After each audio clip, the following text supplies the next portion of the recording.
கர்நாடகம் மற்றும் உத்தரப்பிரதேசத்தை தொடர்ந்து உத்தராகண்டிலும் பாஜகவின் உட்கட்சி பூசல் தீவிரமடைந்துள்ளது.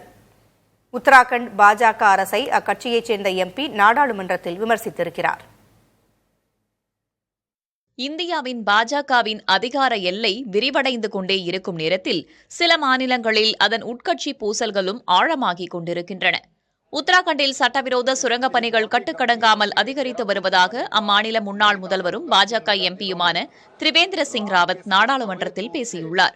உத்தராகண்ட் முதல்வர் புஷ்கர் சிங் தாமி தலைமையிலான பாஜக அரசை பாஜக எம்பி ராவத் விமர்சித்திருப்பது அரசியல் களத்தில் பரபரப்பை ஏற்படுத்தியுள்ளது. மறுபுறம் உத்தரப்பிரதேச மாநிலத்தில் பாஜக எம்எல்ஏ நந்த் கிஷோர் குர்ஜார் யோகி ஆதித்யநாத்தின் அரசை விமர்சனம் செய்ததற்காக அவரிடம் விளக்கம் கேட்டு மாநில பாஜக அறிக்கை அனுப்பியுள்ளது.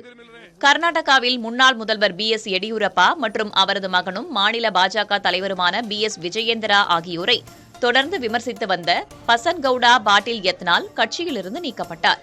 பாஜக பல்வேறு மாநிலங்களில் தனது செல்வாக்கை வலுப்படுத்த பிற கட்சிகளிலிருந்து அதிக எண்ணிக்கையிலான உறுப்பினர்களை சேர்த்திருப்பதும் இதுபோன்ற உட்கட்சி பூசல்கள் அதிகரித்திருப்பதற்கு காரணம் என்று கூறப்படுவதுண்டு.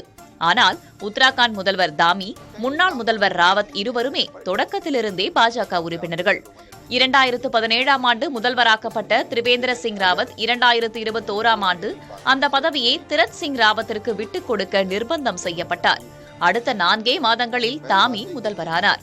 இதையெல்லாம் திரிவேந்திர சிங் ராவத் இன்னும் மறக்கவில்லை என்கிறார்கள் அவருக்கு நெருக்கமானவர்கள்.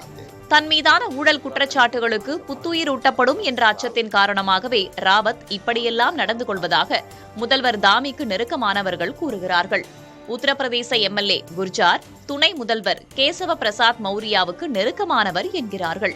கர்நாடகாவில் பாஜகவிலிருந்து நீக்கப்பட்டிருக்கும் யத்னால் இந்துக்களை பாதுகாக்க புதிய கட்சி தொடங்கப் போவதாக அறிவித்திருக்கிறார்.